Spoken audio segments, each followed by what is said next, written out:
Hey everybody, this is Ron again. I wanted to clarify the name. I did start out with Healing with Ron, but it was taken, so the name was changed a little bit. But the name of the channel at this point is going to be Healing with Ron and Redox. So welcome, and look forward to chatting. I'm persevering through talking, to you all this way. It's different for me, and I hope to keep getting better at it. So I don't. I was making fun of myself, thinking I kind of talk like a mortician, just very monotonous. Sorry, that didn't mean to be any offense to morticians. I guess that is need to be calm to those that are grieving. Anyway, I digress. So I'm going to try not to be like over editor and just have fun along the way. So I want to start with, again, just a little bit about my journey, just so that you can relate, because I know that you're going through your stuff, and I again started when I mentioned in the first video about my primary issue with chronic fatigue and discovering that mercury was one of the primary sources of that. I didn't really get around to saying, well, how did I get so much mercury? Well, one of the main ways is through the mother. In my recollection and understanding is my mom had a lot of silver fillings in her mouth. And then secondly, I ended up with a great sweet tooth and then a lot of silver fillings in my mouth. And those are probably the two biggest sources of my understanding, in addition to a little bit of, well, mercurochrome. That was something. I had canker sores all the time and would put mercurochrome, which had mercury in it, as well as I grew up in the age with mercury thermometers, and occasionally a thermometer would break and get to play with the mercury. So part of my symptoms from that early age, it can affect neural development or developmental behaviors, such as getting words out. But I understand from my mom that I didn't speak until I was 3, which is kind of late, and I can't fully attribute it to having had mercury at an early age, but my first words I understood were, "My eggs are cold." So through my youth, the major issues I had were chronic nosebleeds. I would just wake up in the middle of the night with terrible nosebleeds and have to just routinely put a plug in, and had it cauterized many times. So whether, again, that was due to mercury toxicity or not, I don't know. But anyway, that's some of my journey from the past, again with the chronic fatigue. So I won't go into everything, because if I did do a whole video on it, it would be pretty long, of all the issues that I've had through life. But the other thing that I want to move into is, have you all heard that chronic disease is on the rise? That's anything from cancer to autoimmune diseases to asthma, allergies, and food allergies, on and on and on and on down the list. And we're supposed to be one of the most advanced countries in the world, and are not excelling that well exceedingly poorly in chronic disease issues. We excel in emergency type care, but not with overall wellness, and that's going down, down, down. And mental health issues. That's one of my primary passions, and that's been the predominant area of my physician assistant career has been in psychiatry. And our brains, with all the chemical, neurotransmitters that are normally made with whatever's going on, I'll just start with that, is diminishing our normal capacity to have normal neurotransmitters and just to feel well, mental health wise. So increased skyrocketing anxiety and depression.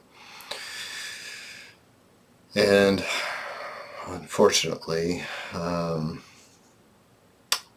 don't know, I guess the words that YouTube doesn't like, taking somebody's own life. So that's a lot of stuff that's in the wrong direction. So before I kind of get back to the redox, I just mention one more thing, is that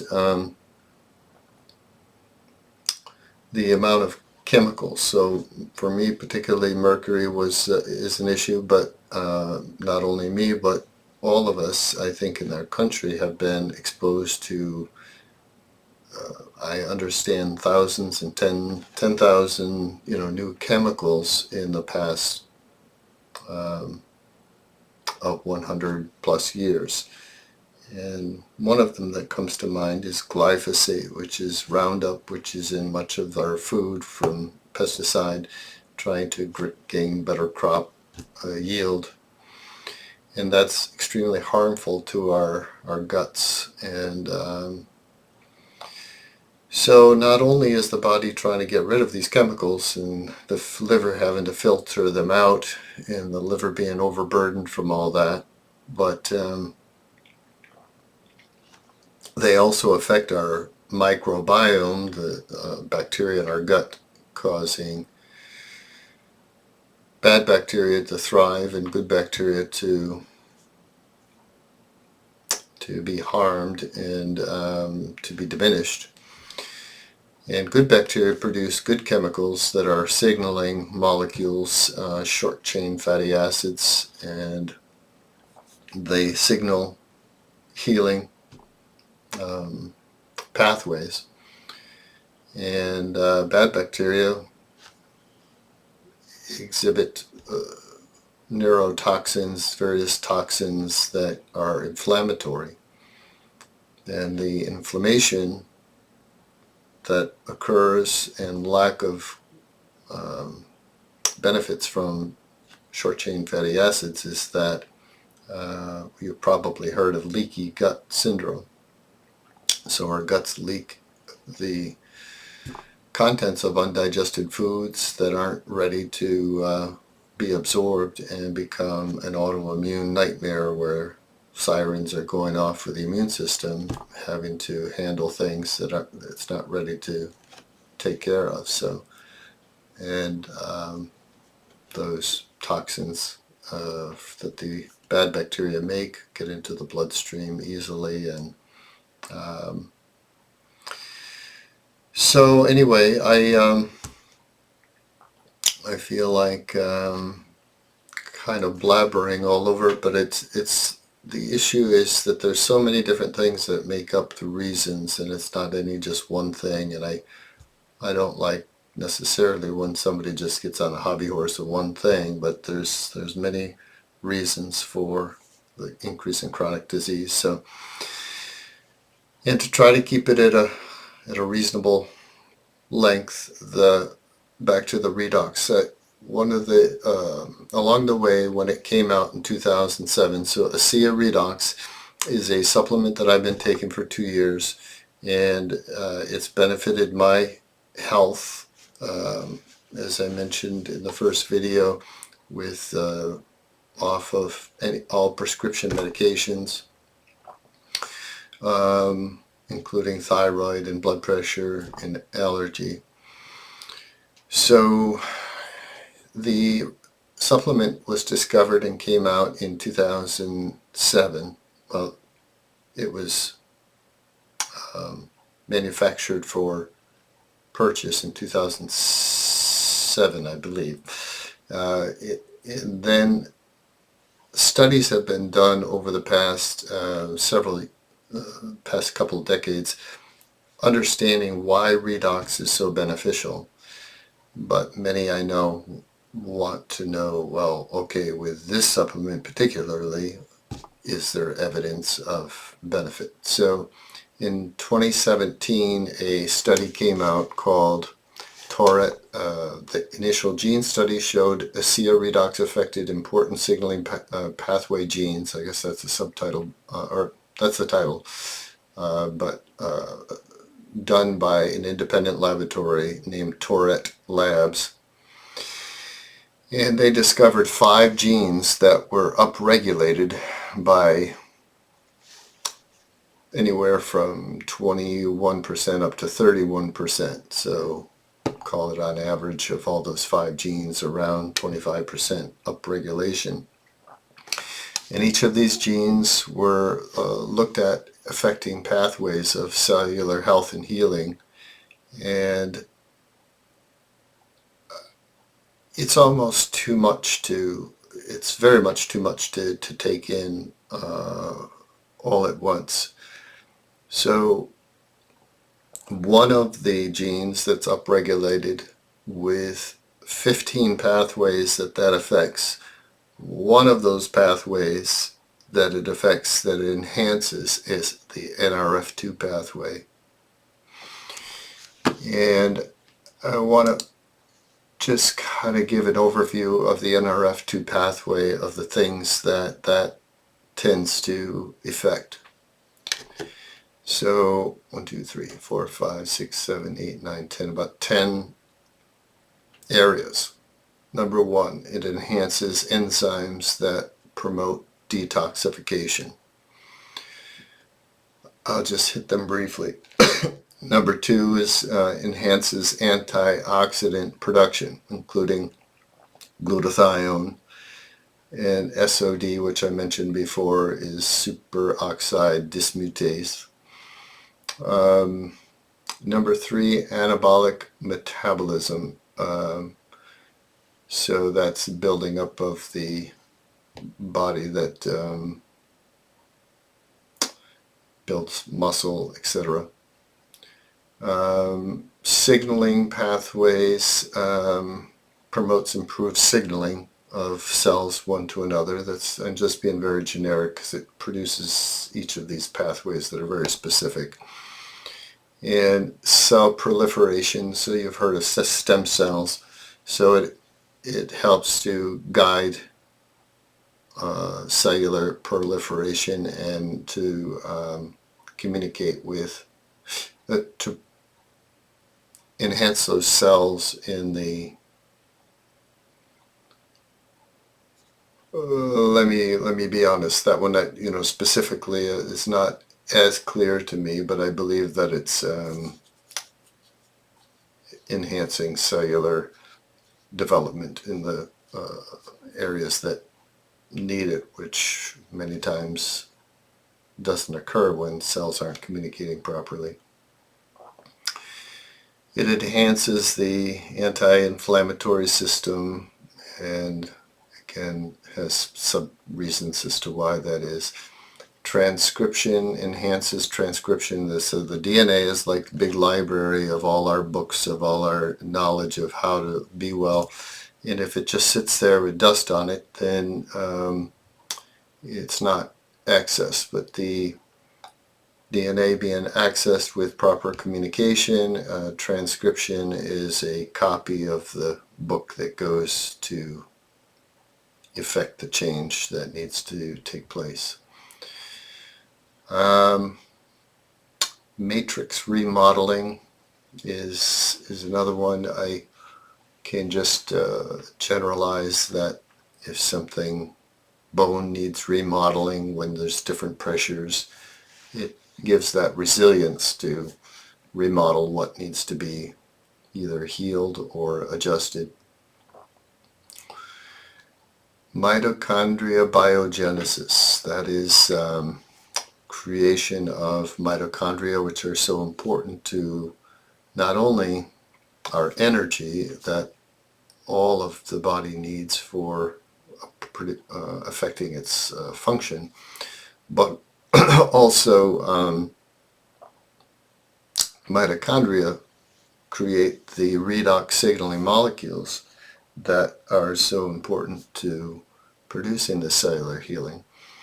And one thing I haven't said yet is that the redox signaling molecules decrease by 10% every decade, or about 1% every year. So as we age, we have less and less of these redox signaling molecules to effect the natural healing.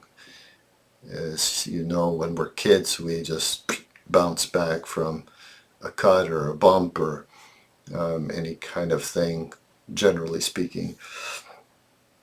And lastly is something called autophagy. So that is, you may have heard of that, but maybe not.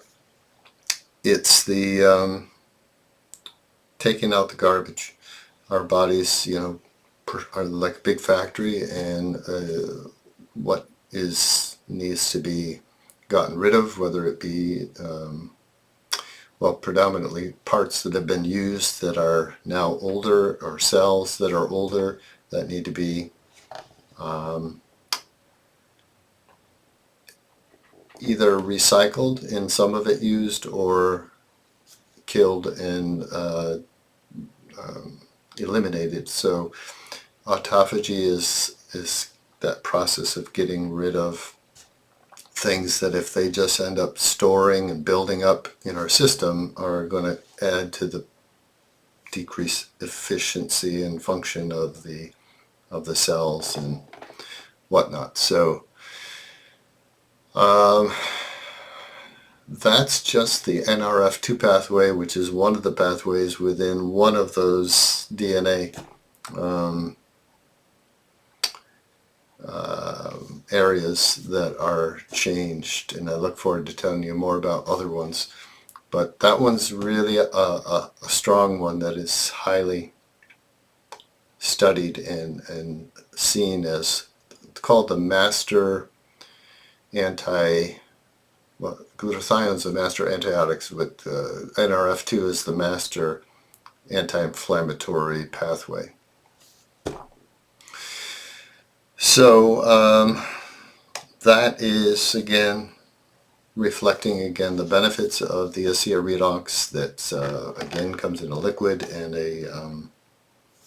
a gel that is readily absorbed because the molecules are so small. And yeah, I wish to, if you like this information, and if you would kindly give a like and subscribe, it would mean a lot. And my hope and goal again is not only to keep getting better myself, but be a leader in helping. Truthfully, my heart is for millions to be affected, to be helped, to gain a better sense of well-being and health and wellness, because it stinks not to feel well. And so anyhow, wish you good rest of your day, and thanks for listening, and talk to you again.